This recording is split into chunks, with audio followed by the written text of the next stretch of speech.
it's a time to get going to the next segment. Yeah, I think we all have been waiting in this as the industry, banking industry is spectacular. It also is dynamic, ahead of the curve is staying is very, very essential nowadays. But today, I think let us, deeply delve into the groundbreaking reality of AI and hyper-personalization. AI definitely is the massive transformation where banks are chasing and, of course, making some super amazing development. But hyper-personalization is taking these steps forward. Well, let us understand this game changer was all about. Banking in a game changer in AI and hyper-personalization in financial services. And to do the talk, I'm calling upon the industry leaders on the stage one by one. Calling upon Shashwat Kumar, Head Business Intelligence, Unit and Analytics, DCB Bank. Can we have a huge round of applause for him? Everyone. Also joining on the panel is Lincy, Therattil, Head Open Innovation and Fintech Platform, Barclays Bank. A huge round of applause for them. Calling upon Devang, Badiyani, Vice President IT Delivery Head, HDFC Bank. A huge round of applause for them. Welcoming Anish Chowdhary, Digital Business Leader. Can we have a huge round of applause for Mr. Chowdhary as well? Calling upon Sumedh, Suklikar, Vice President Sales and Strategic Partnership, FCI CCM. Huge round of applause for him as well. Thank you, Mr. Smith, for joining. And our moderator for this power-loaded panel discussion, Indraneel Pandit, Chief Digital Officer, the Federal Bank. A huge round of applause, everyone, for all of them. Let's really understand how it's going to be a very, very game changer. We all know the pros and cons of AI, but let us listen to our industry expert. Over to you all. Thank you. So, good afternoon, everybody, and a very warm welcome to my panelists. Big shout out to Cenex India for putting us all on the platform. I know it's almost lunchtime, so we'll try and keep it interesting.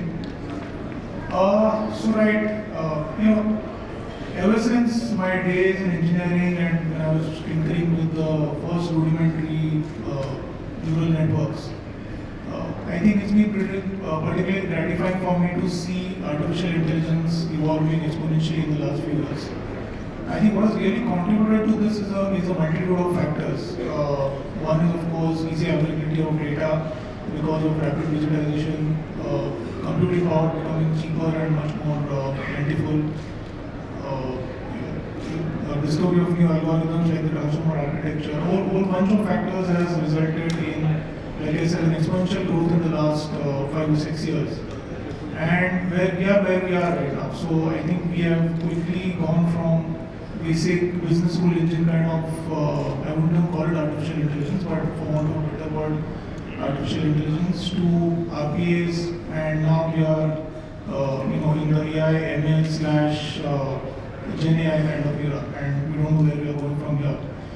So I think in today's panel we are really going to try and make sense of what all these terms are, how they impact banking, and most importantly, how do they impact the consumer, because I think everything ultimately has to revolve around the consumer.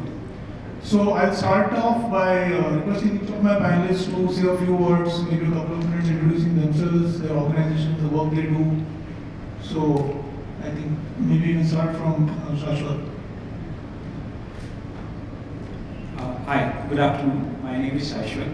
I manage BIU at DCB Bank. If you see the recent past, AI and especially generative AI has been making a lot of impact, not just into banking operations, but also how we are adopting the changes across the customer behavior, how we are personalizing the content, how we have been able to make an impact on cost reduction, etc., etc. So look forward to have an impactful discussion.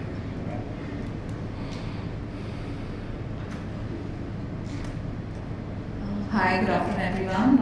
I'm Lincy Therattil. I lead Barclays Open Innovation and Fintech Engagement Platform. It's called Rise India. Essentially, this is a platform that we leverage to keep continuously experimenting with new technologies. It's called Rise India, and it's a global entity.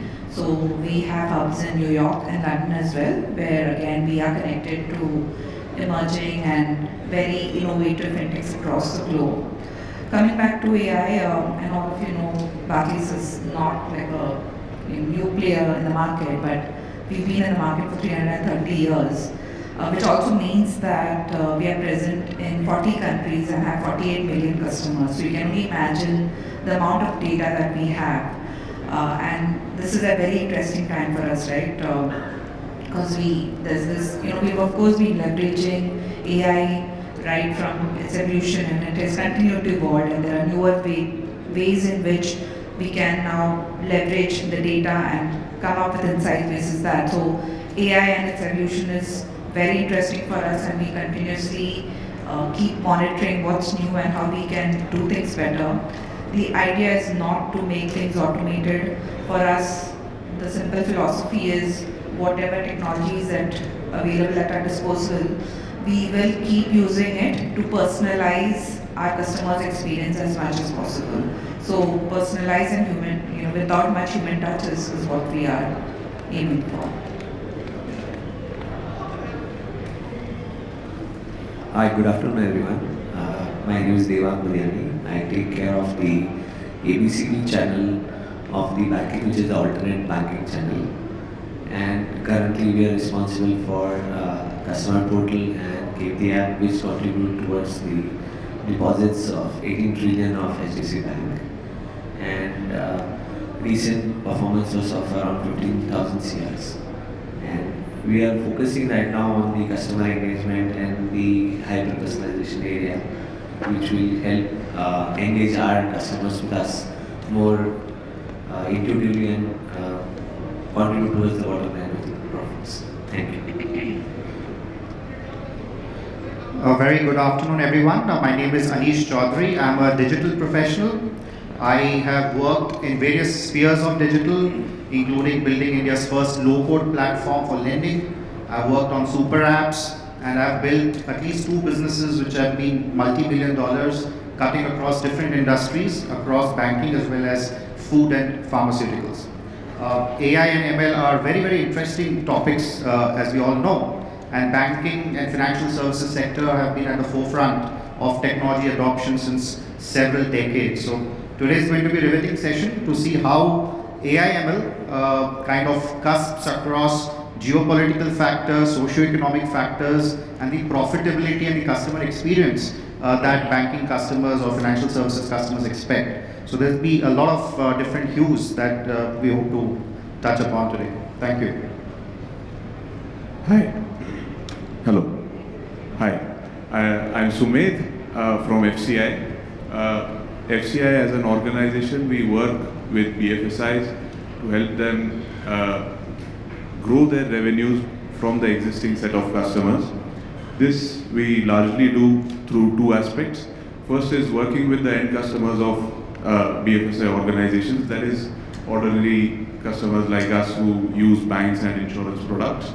We do this to help them understand their financial position better, make sense of where they stand in terms of the holdings that they have. And second is help these banking organizations streamline the whole communication process with the customers like us by bridging the gaps that exist between value chain, right from the systems of record to the systems of engagement and the feedback that follows therein. Thank you. Thanks, Sumedh. So lastly, coming to myself, my name is Indraneel Pandit. I'm here from Federal Bank. At Federal, we are really building the most admired bank. We pride ourselves in our ability to, we always say we are digital at the fore and human at the core, which really means we pride ourselves in our ability to lead digitally, but we are very careful that at the core of each of our customer journeys, we have a human touch. We take special care of that.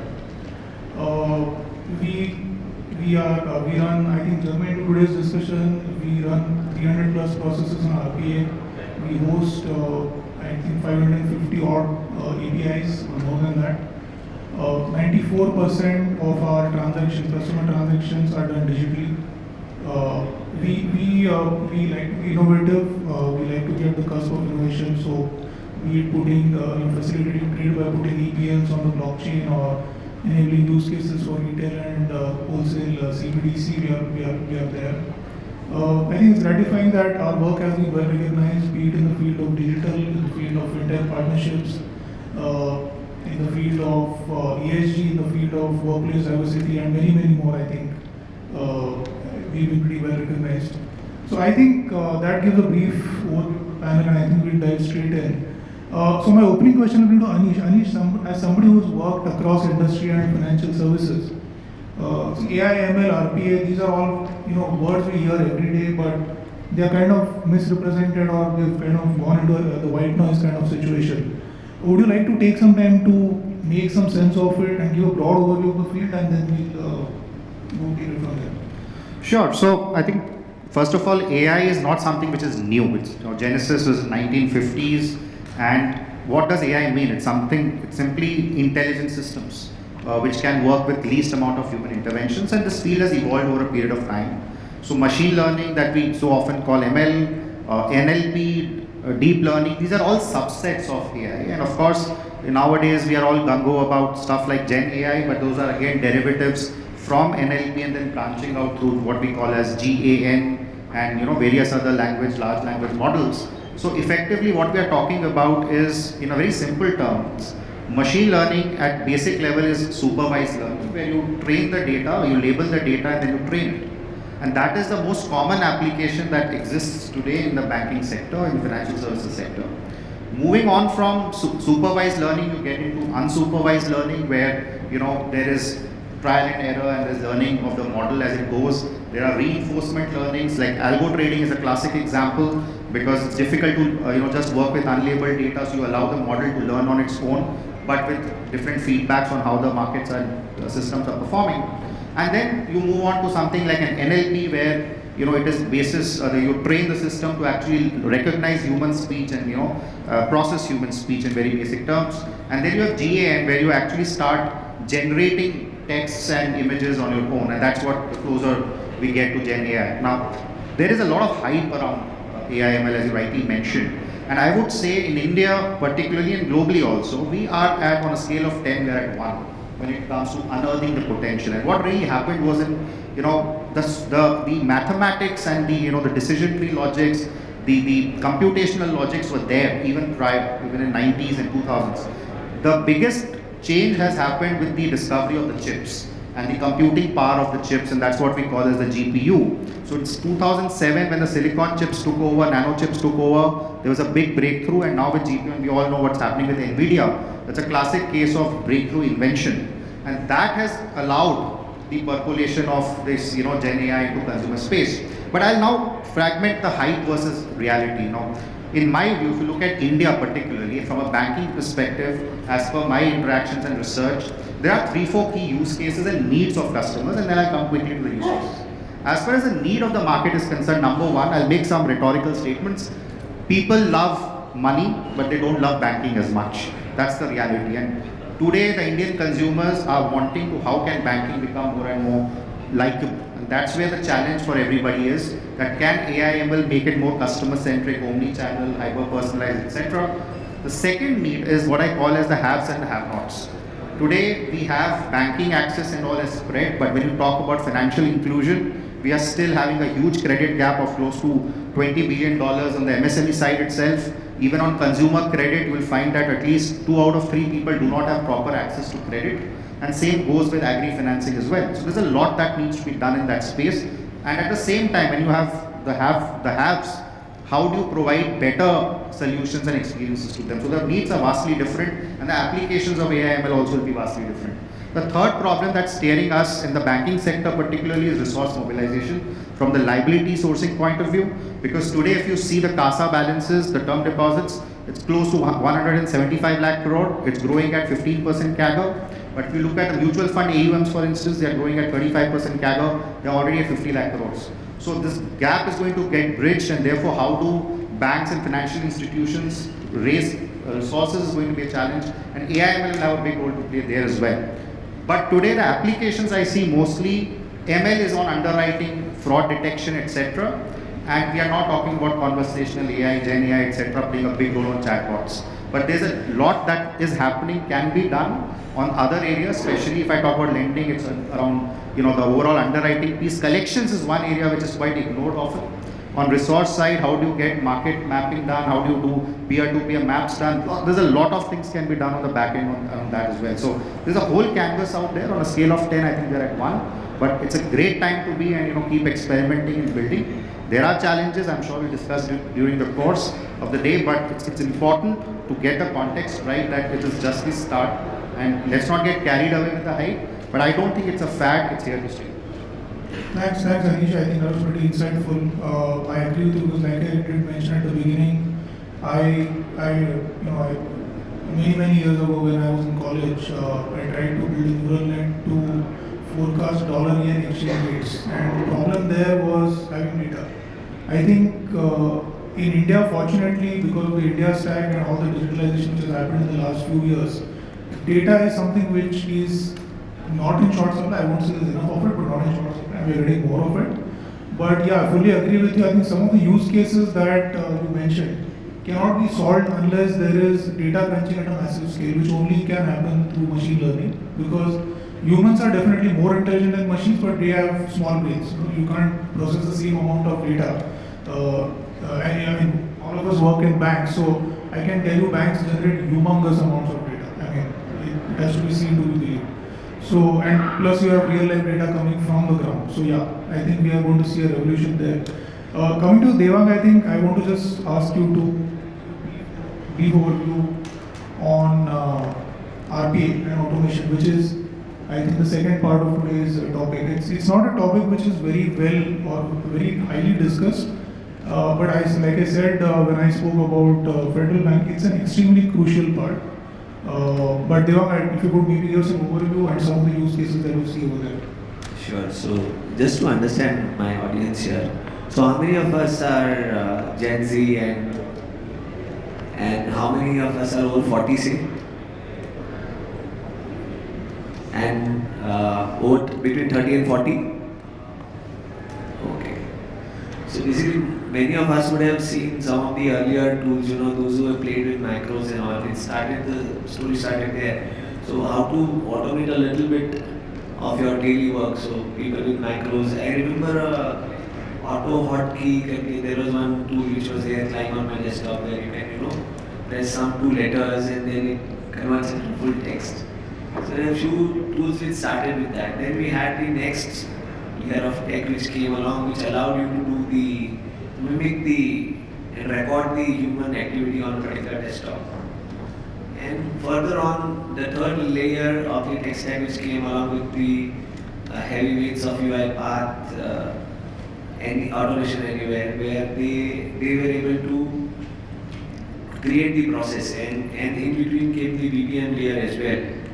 With the help of all these tech stacks and this tech evolution, we reached into the current mature level of RPA. With that RPA, the interesting element is that now you are able to solve a particular clear business problem. Earlier it would be an individual's problem that one would be able to solve. Now we are able to solve a business problem. So currently what we are trying to do is that we had some simple use cases where we should touch upon the element of fraud detection, wherein a death certificate of a particular customer would come, and in order to ensure that death certificate is legitimate, what we would do, we would use the automation scanning and then a computer vision API, which will go and connect to the open data which is available for death certificate in most of the states. All states are not covered in that. So you could download the actual death certificate based on the QR code and match the name. This interesting use case allowed us to prevent some frauds which would be connecting in the ecosystem. And now the next obvious evolution is the RPA plus AI. So in the RPA plus AI, what we are trying to do is convert the end-to-end process with help of RPA as well as AI. So when a customer is onboarding, we will try to ensure that his documents are legit with the help of integration with credit bureau, etc. Further on, we will, whatever communications that are happening in the email, we would log on to or latch on to those emails and then try to categorize those relevant documents, get the relevant information out of that, and try to build the credit. Post the credit, we would try to provide the ability to check and automate based on certain rules. So one of the other interesting use cases which comes to my mind is when we were able to map the typical salaries of the, based on the data crunching that we had done, we would be able to map the typical salaries which are there to a particular destination of the customer. So we were able to catch quite a few customers who were trying to cheat us by changing the salary on the salary slips. So these simple things can actually leverage or prevent a lot of frauds, as well as it will enable us to enrich our economy. Does that help? Yeah, thanks. So just wanted to build on top of what Anish and Devang added here. When we are speaking of intelligence and intelligence has come as a result of unprecedented power of compute. This was something that was, we can say, missing. We were still working on, let's say, segments. We were still working on cohorts. So this unprecedented compute that Anish mentioned about, that has allowed us to gather more insights from the data which is at hand. So this is, intelligence is what I can say as something akin to thinking, and RPA is akin to something more around execution. So now we have thinking, which is problem solving at hand, and we also have execution. This has allowed us to automate multiple of the processes associated here. And so far, when I was speaking, that we are still thinking in terms of segments or cohorts. I was briefly listening to the earlier panel as well, wherein we are still thinking of cohorts. Where I'm suggesting we go from here, as this technology enables us further, is individualization. Now, when we are working or when we are looking at an individual, this individual, when he opts for any of the banking products, as in a country like India, we won't be able to say with very much confidence, and Anish, correct me if I'm wrong here, that we can't say that we are a very highly financially literate country here. I'll say probably we know at best 30% of the financial products that are available to us. A normal person who has a bank account, what is he expected to do with that? He's in his life, he's expected to manage his income, he's expected to plan for his big purchases, like let's say a home loan, or let's say big investments like education of children, all of that. Emergency corpus, this was a term that came, I think, that gained more awareness around the time of COVID, when there were massive layoffs. So I'll say that we are not very financially aware, and this is where probably as an outcome, where this technology of great compute and robotic execution can help. So let's say something like Devang was mentioning here. So let's say it's appraisal cycle, Devang gets promoted. Now Devang's account statements, they start reflecting a higher salary, or let's say Devang starts saving more. What is stopping us from giving a communication to Devang that, hey Devang, you seem to be saving more. Consider investing 10K in our ABC blue chip fund, which can give you, let's say, 10 lakh in a period of 6 years. This is what we call as hyper-personalization, because we are no longer speaking about a segment. We are no longer speaking about a cohort. We are assessing Devang's data, or we are assessing Anish's data. Let's say Anish has bought a new Mercedes, and Anish also has recently received a big bonus. And so what's stopping us from pushing a communication to Anish that, hey Anish, congratulations on the new large deposit in your account. Consider moving some, let's say 50% of that amount to your loan associated with this account. This can probably reduce your EMI by 30K per month or reduce the tenure of your loan by 2 years. So these are the types of communications, or these are the type of outcomes that need to come out from here. And this is what is going to increase customer stickiness. That's number one. And because, again, if anyone would like to comment on this also, customers who contribute to a very resilient balance sheet, they are short in supply. I mean, we are looking at Jan Dhan accounts, but adding these kinds of accounts aren't going to add very much to the bottom line. So customers who add to a resilient balance sheet, they are short in supply. They are probably already your customers, but they are not your only customers. I mean, they are also using banking services from other accounts. And what you need to do is grow your share of wallet from these accounts, from these customers, I mean to say. I think you touched upon a very important point on hyper-personalization as well as, touching up the bottom line via using hyper-personalization. So I think where, as my earlier panelist Suma had mentioned, where, using Pixel we are trying to attach to Gen Z, where they have very, very less attention span with, even I am addicted to reels to a certain extent. So the attention span is so short that if you don't have an interest in a reel or YouTube for 2 seconds, you just swipe up.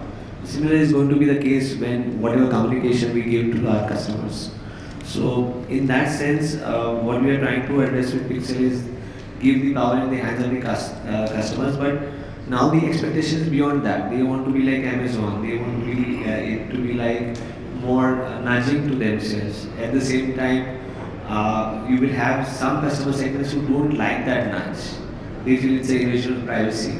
So getting that balance would be a very challenging task for like Sumedh and us.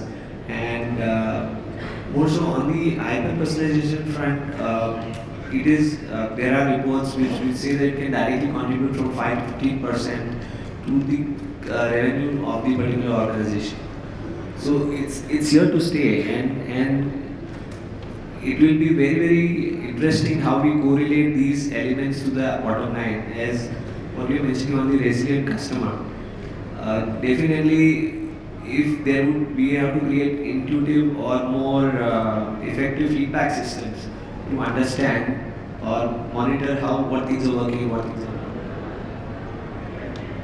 not. Just Lincy or would you like? Yeah, actually, they've all painted very good picture about getting to know when the money lands and when promotion happens. But I actually just wanted to step in here and want to differentiate what's hype and what's reality, right? So how many of you get calls from your very own bank saying, do you want a credit card? If you're banking with one bank and you get a call from them, do you get a call from them? Raise your hands, right? And you tell them, but I am your customer. So while this is what the ideal state is, right? From very broad demographics, we are all trying to move towards a segment of one. Just like bank knowing you at an individual level and doing the right set of offerings and marketing for you. But that is far from reality. What really needs to be done beforehand is to look at what data you have. The data that is there within the organization, but in a very siloed manner. They are not yet segregated properly, they are not yet labeled properly. It is a lot of them is not even on cloud. So only when it goes on cloud that can you actually work on stitching the data together and using a lot of your analytical capabilities on top of that. So a lot of that kind of work needs to happen. But good thing is with a lot of players coming into the market, the computing power improving, this is happening now. So a lot of things that we just spoke about will start to happen, but that move from very broad demographics-based marketing to segment of one and banks getting to know you at an individual level. Because otherwise, in the name of personalized offerings, personalized marketing, it actually becomes an annoyance, right? The ideal situation where you get personalized or hyper-personalized offering is not that you get cold calls and random calls, but they understand what are the platforms that you use. Okay, if I am most comfortable with a mobile, or if I am someone who keeps using my laptop or a website very regularly for banking, then those are the platforms where some of these personalized personalized offer should come to me, not as an SMS, not as a WhatsApp, or not as a call. The last thing that I want is in a day speaking to 4 different bankers trying to sell me products, right? So that's how you need to start thinking from a customer point of view, and what is it that customer really want and where is it that they want it. It's not random calls, because when we start thinking from what's it from me perspective, we think, okay, this is the best product for the customer. But customer thinks so as well. So getting that fine balance between nudging the customer and not being an annoyance for them is going to be very, very important in this whole journey towards hyper-personalization. And I would say that the journey is only started, even from a banking perspective. There's a long way to get the data in the right place and start working towards getting the right insights so that there is a good 360-degree view of customer, and those kind of personalized offers can start being made. Adding to Lincy said, that's okay. Shashwat, but I think what like Lincy said, I want to just make a point. Natural, artificial intelligence can never beat natural stupidity. So I mean, I'm, without taking names, I'm a customer of a bank, which I'll not take a name. And I had a call from that my relationship manager saying, "Sir, are you interested in a whatever debit card?" I said, "Yeah, okay." So he told me the features, etc. And I said, "Okay, what's the cost?" He said, "XYZ 1,000 per month." I said, "No, I don't want it because I already have another credit card which offers me the same features." So he said, "Okay, no problem." Then 2 days later, I got a call again, and he said, "I'm your relationship manager, and are you interested in a debit card?" So I said, "This is unreal. 2 days ago I spoke to you. It's not a call center. It's the same person who's calling me." So I said, "Have you forgotten?" He said, "No, sir. The problem is, my bank auto triggers a call, and whenever the call auto triggers, I have to answer it." So I said, "At least if it auto, you can't help the trigger. At least don't have the same conversation with me. I mean, say sorry and keep the phone down. I mean, so like I said, there has to be, AI and ML are like fire. It depends on how you use them. They are great servants but bad masters. So that's anyway. Sorry, Shashwat, you were saying something. Yes, thank you. Being a devil's advocate here, I think we are all fascinated by AI and its possibilities. But we are, as a bank, we are thinking what the customer wants. Now, as an individual, think the data that we are using of the customer and the data that we are assimilating from different platforms to bring in the name of personalization. Would you want your data to be there? We provide credit based on these data points. We provide a lot of offers. We think customer want it, but does the customer want it? If you believe you as a customer would want it, then it is fine. But I think at some level we also need to bring in sense of hyper-personalization versus invasion in somebody's privacy, and probably understand and draw the line in between.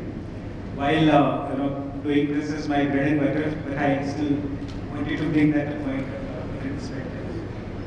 No, just, I think it's a very important point on data privacy. I think there was a very interesting anecdote. I'm sure many of you have heard about what happened to the Target customer. If you don't, I'll just tell you. It was 2012, and Target, the famous the physical store in UK. So they were doing a lot of data mining of customers, and there was this teenage girl who started, very soon on mails. She started receiving coupons about, related to baby products. And that irked the father, and finally he remonstrated and went to the store and said, this is not right, And of course, the store manager apologized, checked at the back end and said, "I'm sorry, sir, but when we look at the data, it seems that your daughter is pregnant." And as luck would have it, they tested and it turned out to be true. So, sometimes data analytics can throw up surprises, not something that the customer would like to see in this manner. The point being, I think it's a balance. It's a balance, and as long as you're not spooking the customer, a lot of times people worried, how could they know this? So sometimes that trade-off is very important to note as a sentiment. But I just want to talk one quick thing on data, since there's a framework that I believe is extremely important to look at, and I call it, on a lighter note, the Betal framework, because data is always very difficult to catch hold of. And why I call it Betal is, at any point of time, a customer is generating these 5 kind of data points. One is behavioral data, right? How are they behaving with me at different touch points? Second is event-based data. If like a promotion has happened or some life event has happened, those episodic data points are very important because they become important points of sale. The third is transaction data, right? Your UPI, your credit cards, etc. And then you have assets and liabilities data. And with account aggregator framework, you can get to know the entire asset liability as well.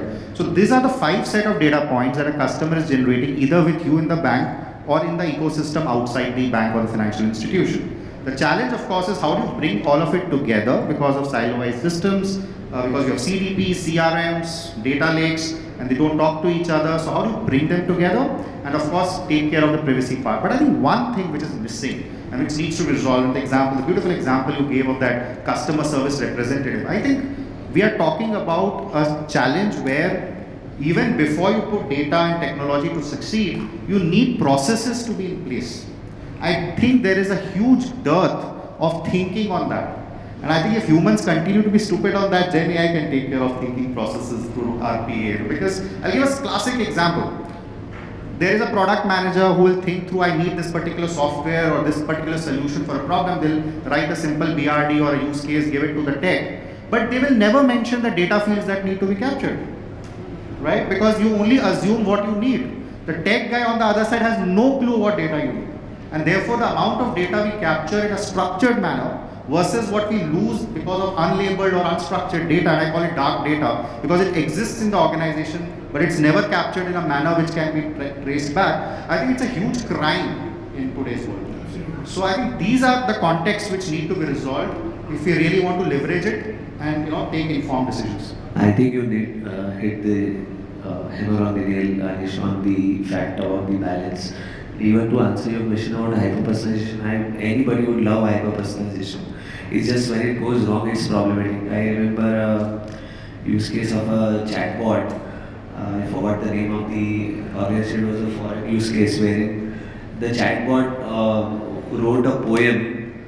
The guy was frustrated because the chatbot was not helping him. So he made the chatbot write a poem about the bad service that the organization is giving. So that kind of scenario is very possible, and that is where I think AI, not only the elements of AI which are there, maybe we could move also to the topics of AI monitoring, wherein how do you control and how do you measure the nuances of the AI in order to ensure that it is always in control.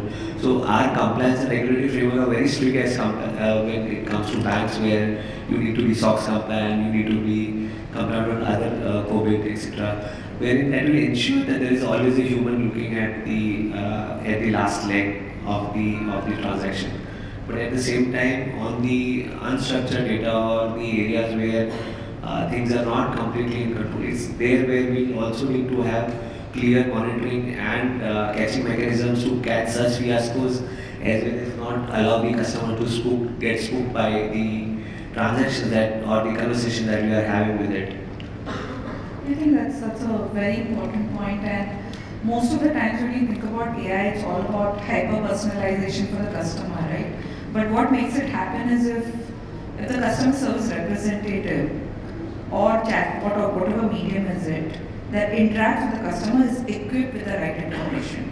So that is going to be the most important point. And a lot of organizations, yes, UI, UX and customer facing technologies are important, but a lot of organizations are now also facing internally to see what can be done internally, how can things be streamlined, how can processes be improved, how can the right information be available at fingertips for the customer. So if a customer, not sorry for the customer, but for the customer service representative.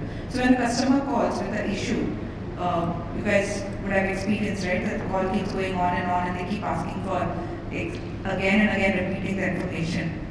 But if there are rules in place which records a conversation, provides a summary of what has happened from the previous conversation, whoever they must have interacted with, not necessarily the same person, but whoever they have interacted with, what was the gist of that? Wouldn't you love it, right? When you call and they say, oh, ma'am, you had called me last time for this, was this resolved, or is there anything else needs to be done? Or I understand that this is where you had last spoken to us, what further help or support do you need? So this kind of equipping your customer service to provide the best personalization is also equally important, right? That's when the true sense of personalization will come in, where I as a customer gets my issue resolved easily, seamlessly.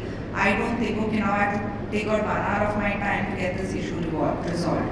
Because half my time is going to get spent in finding the right person for that particular issue and then explaining it multiple times over and over, right? So typically now what we've seen is this two-screen model, where one screen is where the customer is providing the information and other is more of an internal looking screen where internally information is being provided on that particular use case and what could be some of the remediation steps that would be taken for this particular use case. So it's, I think, increasingly also important to become internal aware as well, internal awareness, employee training, digital literacy, data literacy. So a lot of those aspects are also increasingly becoming important. I think you hit, there was another a great use case based on what you were saying, where you can use the AI analytics as well as along with the real-time transcription services in order to empower the customer service representative. And at the end of the day, still, even after doing all that, one of the best services which I personally experienced was of MX, wherein they really kind of, the tonality, the conversation that is there. I think ChatGPT 4.40 was excellent. There are some great videos online where, the ChatGPT is actually, they called it flirt kind of tonal into that, and that's really feels really personal and real, as if a real woman is talking to you. And that is something which, if you stitch end to end, that's going to be a great customer experience for the end user. But while we are talking a lot about conversational AI, and I think I would also make a point, and on a somber note, that a lot of it is driven by cost savings rather than, or maybe a little bit of exuberance about some of the exciting things that it can do. I feel there's a lot more applications out there on other value chains as well, which need to be explored. I think predictive analytics is something that's not happening enough in financial space the way it should have, and I'm talking beyond customer acquisition and beyond customer service. There's so much there on resource mobilization, on collections, fraud detection. Fraud detection is a big area, by the way, where predictive analytics has worked. But if I just extrapolate that to collections as an area, I don't think anybody is working on that as much. And somehow it's an ignored field. But if we really want to drive financial inclusion and improve the credit costs of slightly higher risk bets, it's important that we are able to use the IndiaStat data and figure out that even if the customer is not there, I know where the customer can go. So if I don't know you, I know somebody who knows you. And I think that triangulation and that association through a network effect is very much possible in today's world. And there's a huge opportunity for somebody to innovate and try to create a triangulation of network-led collections. So it's not that you have to call up a friend and try to collect, but at least you know what is the probability of that customer moving from place A to place B and finding that person out, and then using various other government data, etc., to trace the customer. So I think we need to really look at the use cases. Definitely great stuff is happening on the customer acquisition and experience side. There's a lot more that can be done on the other value chains as well. So Anish, I think good number of use cases are being used on all these fronts, including collection and credit and CRM. The ability, the generative AI that we are right now discussing has the ability to synthesize all of this together. It's not just that it's chatbots, and that is where it becomes much more important to bring it in. It's synthesizing the descriptive and predictive all put together. And I think the value that it can generate is really immense from a possibility perspective right now. And the rest of it will depend on the execution. Yeah, I think pulling it all together, if you look at the evolution of AI, it started from EREs, like I said, then you had use case specific AIs, such as the one which beat people at a specific game. Then somewhere along the way you have RP then you came to AI. AI really has 4 functions, like Shashwat was mentioning and Anish was mentioning. One is descriptive, which basically tells you what is happening. Then it says diagnostic, which is why is it happening. Then you go to predictive, saying what is likely to happen. And then the last stage of evolution of AI is prescriptive. So it basically skips all these steps and tell you, if you want a particular outcome, do this or don't do this. And then of course you have Gen AI and the sky's the limit.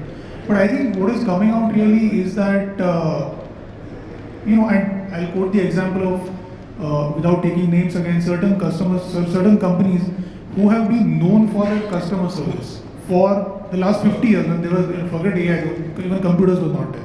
Because they had the system down, and I think Anish spoke about having the processes right. It all comes down to processes being right. And a classic credit card company, typically when you call a credit card company, they will give you a token number, and then they'll say, you please check back with us after 24 hours. So basically the monkey is on your back to call him after 24 hours. Whereas there are other credit card companies where you will not keep the phone down without a solution. So you can be rest assured that when you keep the phone down, you will have a solution, you will not have a token number. These companies are expensive, they will charge a fee, they will not waive the credit card annual fee, but you will prefer to be with them simply because the headache is not there. Because they have got their process right. AI, RPs, RPAs again are largely on the cost side and the execution side. AI is largely on the ideation side. But what I want to really say, and I'm kind of speaking for everybody, and please feel free to chip in, is that it all depends on how we use them. The use case, these are tools. Today we have AI, tomorrow we'll have something else. I think the core comes to keeping the customer at the heart of the experience and designing the user journey along it, and then seeing how the technology can be used to facilitate that user journey. Okay, closing thoughts, anybody? So, again, like you rightly said, that there are various, AI is a tool. There are various areas like diagnostic, predictive, prescriptive that we are going towards. What I feel, and just a thought that I'm mooting at the panel, that are we kind of moving towards, like we move towards infrastructure as a code, network as a code, are we kind of moving towards some specific outcome as a code, let's say campaign as a code, underwriting as a code, wherein we define, let's say, again taking an example which Anish, you mentioned earlier, that credit deposits we are at, while that's growing, but still we are at in terms of percentage to GDP, we are still at historical lows in terms of savings rate that we are at. And there would be a time when RBI comes in and says that, okay, banks, just shore up your deposits, grow up your deposit rates. Wherein now the banks will be required to go out and reach out to their customers to grow their deposit.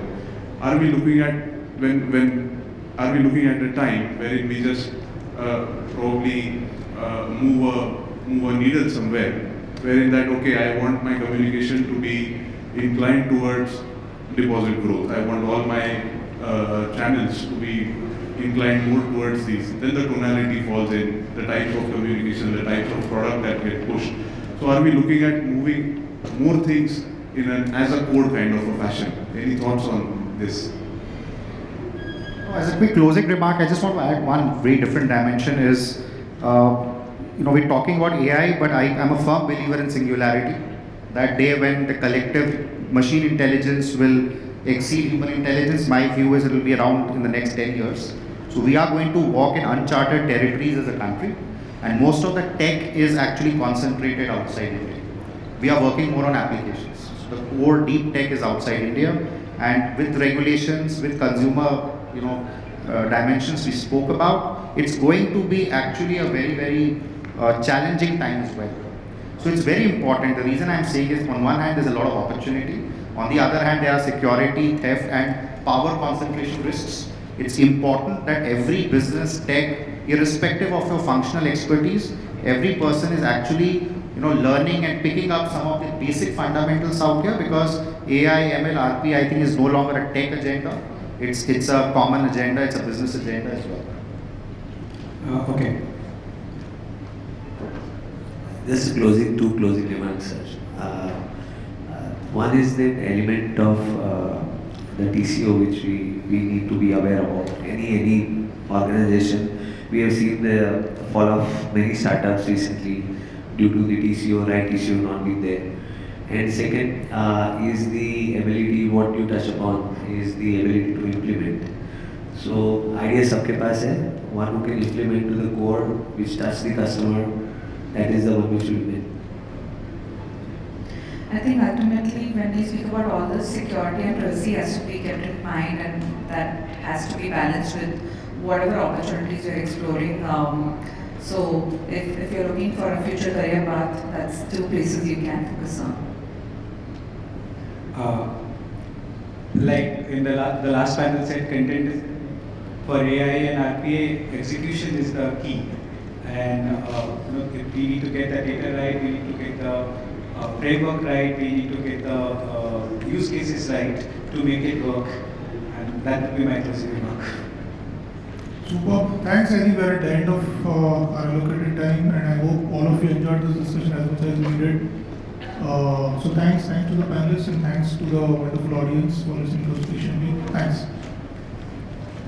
Fabulous, and I think can we have a huge round of applause? And as we conclude toward the panel discussion, I shall call upon 𝐷𝐸𝐺𝐻 Jain, Head Marketing, Finbox, to come on stage and felicitate our panelist. Requesting Mr. Jain to please join us on stage to felicitate our panelist. Also, I think as we conclude towards the panel discussion, there are absolutely no denial transformation banking industry is witnessing huge and dynamic, and then of course these all are just not enhancing the customer experience but keeping one milestone.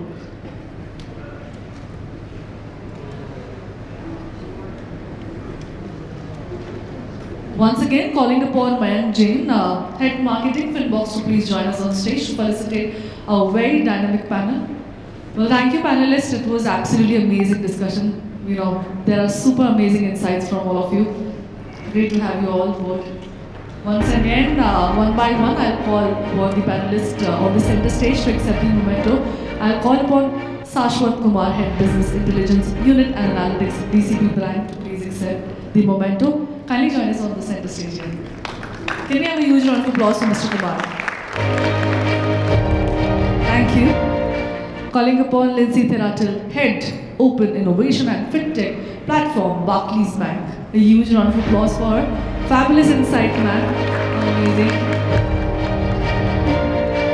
Next, requesting Devang Badiyani, Vice President IT Delivery, Head HDFC Bank, to please come ahead and accept the memento, please, on the center stage. Thank you, sir. Well, grateful, productive, valuable inputs from all the panelists out here. Calling upon Anish Chowdhary, Digital Business Leader, to please join us on the center stage and accept the memento. Once again, a very, very thankful to the entire panelists. Come on, can we have a huge round of applause, everyone? Calling upon Sumedh, Suklikar, Vice President, Sales and Strategic Partnership, FCI-CCA. Thank you so much. Again, very capable session this was. And of course, very, very dynamic and robust moderator in Pandit, Chief Digital Officer, Federal Bank. Thank you so much. It was an absolutely splendid, and I must say, a very, very impeccable session out here. Requesting everybody along with the mementos to please join us at the center stage for a group picture, please. Mr. G, you also. Thank you. Well, I think before the meal starts, we have a huge round of applause for the entire session. I'm sure we all have some takeaway and a very productive insight on such a fabulous topic.